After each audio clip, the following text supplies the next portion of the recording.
विद्युत धारा के चुंबकीय प्रभाव क्लास 10 साइंस में एक चैप्टर है और बोर्ड 2025 के लिए कुछ महत्वपूर्ण प्रश्न हैं। ये वे प्रश्न हैं जो कि बोर्ड में हर बार पूछे जाते हैं। और कौन कौन से प्रश्न हैं तो अपन उनकी शुरुआत करेंगे। तो सबसे पहला जो प्रश्न है वो है ऑस्ट्रेड मात्रक है, यानी कि ऑस्ट्रेड किसका मात्रक है। और ये जो मात्रक है जो वैज्ञानिक हैं उनके नाम पर रखा गया है। प्रश्न ये नहीं है, प्रश्न ये है कि ऑस्ट्रेड मात्रक किसका है। मैंने ऑस्टेट जो है वो किसका मात्रक है। तो इसका जो आंसर है वो चुंबकीय क्षेत्र की तीव्रता का। अगर ऐसा प्रश्न आपके बोर्ड में आता है कि भाई ऑस्टेट किसका मात्रक है, तो वहाँ पर या तो ऑप्शन में होगा तो वहाँ पर राइट मार देना चुंबकीय क्षेत्र की तीव्रता पर। अगर अति लघुत्रात्मक है तो हिंदी में लिख देना। तो इसका जो आंसर होगा वो होगा चुंबकीय क्षेत्र की तीव्रता पर। तो चुंबकीय क्षेत्र की जो तीव्रता है उसका जो मात्रक है वो है आपका ऑस्टेट, और इसी वैज्ञानिक के नाम पर रखा गया है। दिक्सूचक का उदाहरण ये है कि दिक्सूचक का एग्जाम्पल कौन सा है, और वो है आपका एक छोटा छड़ चुंबक। छोटा जो छड़ चुंबक है वो दिक्सूचक का एग्जाम्पल है। ये छोटा सा प्रश्न है, कई बार ये अर्धवार्षिक में भी आया है। तो ये दो प्रश्न हैं, काफ़ी मोस्ट हैं। तो अभी तक वो जो पहला प्रश्न है वो तो आया नहीं है, सेकंड प्रश्न है वो एक दो बार आ चुका है। हो सकता है कि बोर्ड 2025 में ये आ जाए आपके पास, तो आप लोग इसको इस प्रकार से करके आना, ठीक है।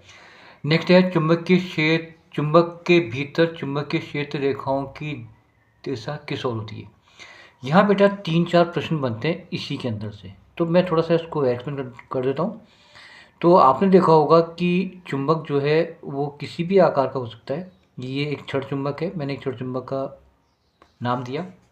और आपने देखा होगा कि चुंबक में दो ध्रुव होते हैं, एक तो होता है साउथ यानी दक्षिणी ध्रुव, एक होता है नॉर्थ यानी कि उत्तरी ध्रुव, ठीक है। अब प्रश्न हमारा ये है कि चुंबक के भीतर चुंबकीय क्षेत्र रेखाओं की दिशा कहाँ से होती है। तो देखो यहाँ पर पहला प्रश्न इस प्रकार से बन सकता है कि चुंबकीय क्षेत्र रेखाएं किस ध्रुव से प्रकट होती है और किस ध्रुव पर जाकर विलीन होती है। देखो दो प्रश्न यहाँ पे आ गए।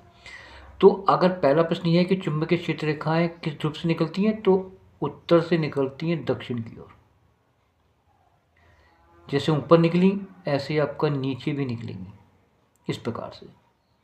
इस प्रकार से ये चुंबकीय क्षेत्र रेखाएं निकलती हैं। तो आप एन से निकाल दो एस की ओर, एन से निकाल दो एस की ओर।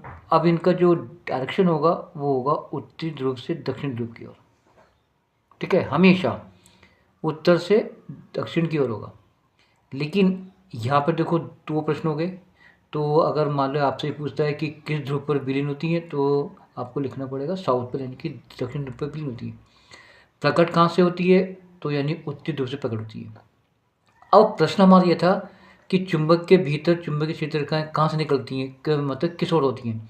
तो चुंबक के अंदर जो होती हैं वो साउथ से लेकर के नॉर्थ की ओर होती हैं, इस प्रकार से। तो यहाँ पे आ जाएगा दक्षिण से उत्तर की ओर।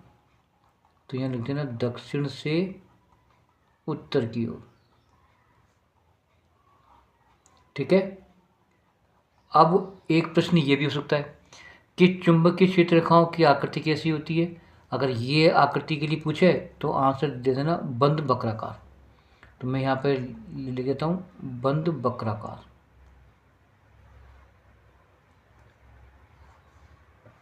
ठीक है। तो देखो यहाँ पर 3-4 प्रश्न आपको मिल गए। नेक्स्ट देखो, चुंबकीय क्षेत्र अधिक प्रबल कब होता है, यानी चुंबकीय क्षेत्र कहाँ पर सबसे ज़्यादा होता है। और ये इसका आंसर होगा जहाँ पर क्षेत्र रेखाएं ज़्यादा होंगी, निकट होंगी, जहाँ बहुत ज़्यादा घनी होती हैं। जो चुंबकीय क्षेत्र रेखाएं हमेशा देखो यहीं पे घनी होती हैं।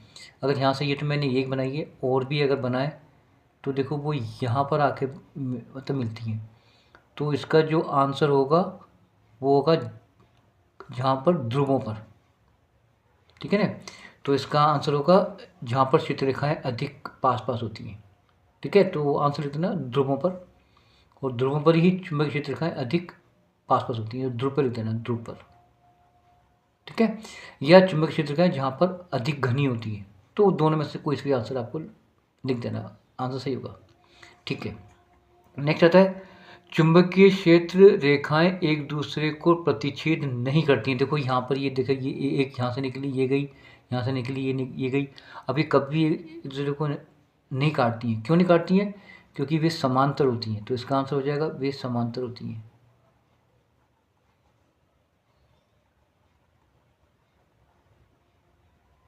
ठीक है, चलिए भाई। अब अगला प्रश्न है दक्षिण हस्त अंगुष्ठ नियम क्या है? ये देखो, दक्षिण हस्त अंगुष्ठ नियम का मैंने चित्र बनाया।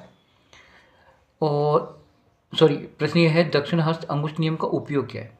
इसका उपयोग तो है चुंबकीय क्षेत्र रेखाओं की दिशा याद करने को।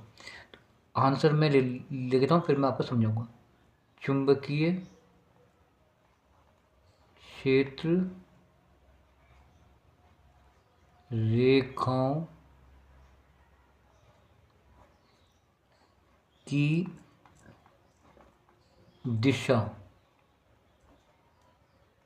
ज्ञात करने के लिए। अब देखो, ये दायां हाथ है, तो जहाँ अंगूठा जो है वो विद्युत धारा की दिशा को बताता है, तो ये तो बताएगा विद्युत धारा की दिशा।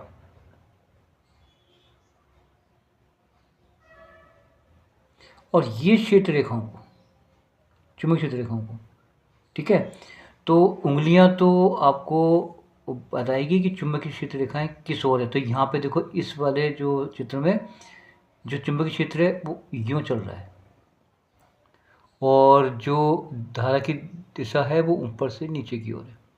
तो मैंने यहाँ पर लिखा है आंसर चुंबकीय क्षेत्र रेखाओं की दिशा याद करने के लिए। ठीक है, नेक्स्ट प्रश्न आओ। हाँ जी, अगला प्रश्न है परिनालिका का उपयोग कहाँ किया जाता है? परिनालिका का जो उपयोग है वो विद्युत चुंबक बनाने में करते हैं। विद्युत चुंबक बनाने में करते हैं। और आपसे पूछे भाई परिनालिका का चित्र बनाओ, तो कैसे बनेगा? तो परिनालिका का चित्र देखो ऐसे बनता है। तो पहले देखो, जो पहला प्रश्न का जो आंसर है वो तो ये हो गया, परिनालिका का उपयोग क्या है। अगर ऐसा प्रश्न है तो आप लिख देना विद्युत चुंबक बनाने में। तो देखो, इस प्रश्न का तो उत्तर ये हो गया। अगर परिनालिका का चित्र आए तो देखो, ऐसे आपको ऐसे बनाना है, जैसे वो बनती है ना स्प्रिंग, तो आप इस प्रकार से बना देना। ठीक है, तो यहाँ पर एक सेल जोड़ देना। ठीक है, और ऐसे क्षेत्र रेखाएं बना देना इस टाइप से। समझ में आ गई? क्लियर होगा तो ऐसे बना देना। ठीक है, अब आता है विद्युत चुंबक बनाने में किस प्रकार के लोहे का उपयोग किया जाता है? होता है नर्म लोहे का। किसका? नर्म लोहे का उपयोग होता है, ना कि कठोर लोहे का। नर्म लोहे का उपयोग होता है। ठीक है, नेक्स्ट आ जाओ। गैल्वेनोमीटर का उपयोग क्या है? जैसे अपना होता है ना एमीटर, वोल्टमीटर, ऐसे ही एक होता है गैल्वेनोमीटर। तो इसका उपयोग कहाँ होता है? तो गैल्वेनोमीटर का उपयोग होता है परिपथ में विद्युत धारा की उपस्थिति की को अवगत कराना। तो मैं आंसर लिख देता हूँ, परिपथ में विद्युत धारा की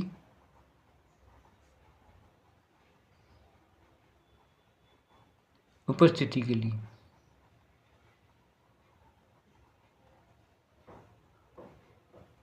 ठीक है, ये लिख लेना।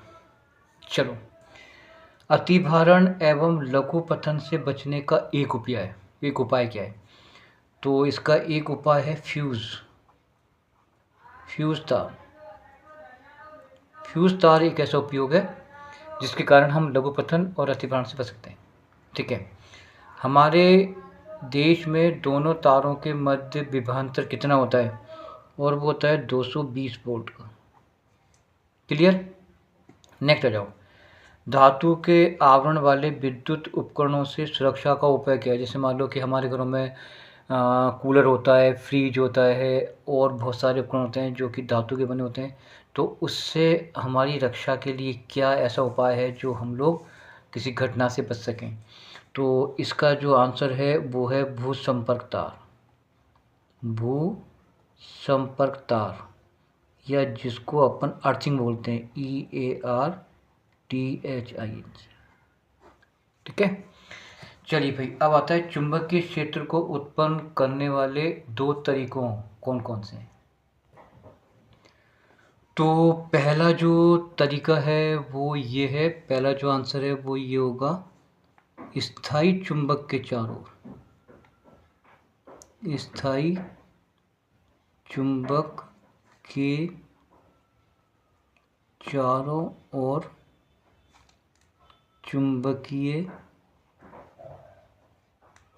क्षेत्र होता है।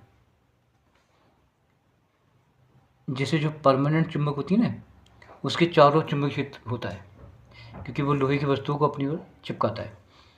दूसरा ये है कि अगर सीधा धारावाही चालक है, अगर उसमें धारा प्रवाहित की जाए तो उसके चारों चुंबकीय क्षेत्र पैदा होता है। तो आप लिख देना, सीधे धारावाही चालक में, सीधे धारावाही चालक है ना, सीधे धारावाही चालक के चारों ओर चुंबकीय क्षेत्र के चारों ओर चुंबकीय क्षेत्र।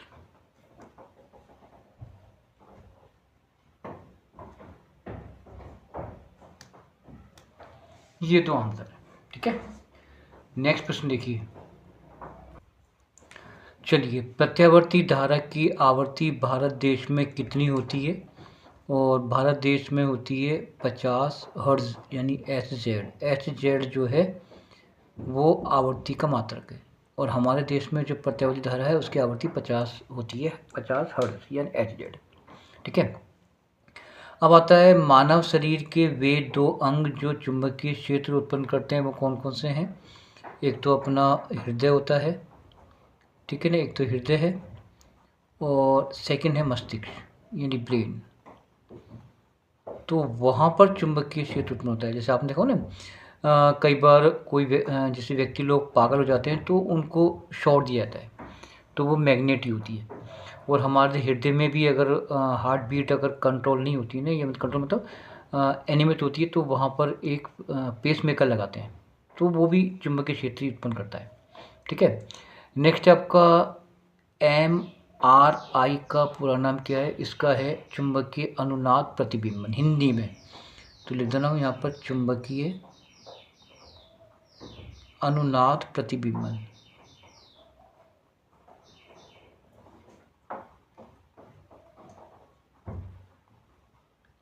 क्लियर हो चुका। ठीक है, चलिए नेक्स्ट आता है, किसी क्षण चुंबक के चारों ओर क्षेत्र रेखाओं को निरूपित करने वाला चित्र। हाँ, ये प्रश्न आता है बोर्ड में। तो देखो आप क्या करोगे, ऐसे एक क्षण चुंबक बना देना, जैसे अपन ये अभी पहले प्रश्न में भी इस प्रकार बना चुके हैं। ये बना देना, यहाँ पर N लिख देना, यहाँ पर S लिख देना, और ऐसे दो दो बना देना रेखाएं ऊपर और नीचे। ठीक है, ऐसे बेटा आप नीचे बना देना इस साइड। ठीक है, और एक यूँ निकाल देना, एक यूँ निकाल देना। अब डायरेक्शन कैसे होगा, N से S की ओर, तो यूँ कर देना। ठीक है भाई, तो ये आपका आंसर क्लियर हो जाएगा। ठीक है, नेक्स्ट आओ। नेक्स्ट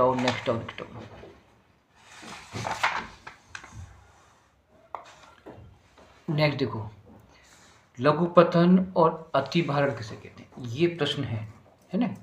तो इसको अपने को लिखनी परिभाषा है। हाँ जी, लघुपतन की मैं बोल देता हूँ। लघुपतन कब होता है, यानी कि किसी परिपथ में अगर धनात्मक तार और ऋणात्मक तार, प्लस का माइनस का, यानी कि धनात्मक और ऋणात्मक तार अगर दोनों आपस में संपर्क में आ जाते हैं तो लघुपतन होता है। लिख देना, अतिभारण में जब किसी परिपथ में निर्धारित क्षमता से ज़्यादा धारा आ जाती है या प्रवाहित होती है तो उसको अपन अतिभारण कहते हैं। तो इसका आप समझिए, लघुपतन कब होता है, जब किसी परिपथ में धनात्मक तार और ऋणात्मक तार दोनों आपस में संपर्क में आ जाते हैं। तो ऐसी स्थिति में परिपथ में धारा का मान अधिक हो जाता है, उसको अपन लघुपतन बोलते हैं। और जब परिपथ में निर्धारित क्षमता से जब धारा अधिक आ जाती है तो उसको अपन अतिभारण बोलते हैं। ठीक है, अब इन दोनों से सुरक्षा के दो उपाय हैं।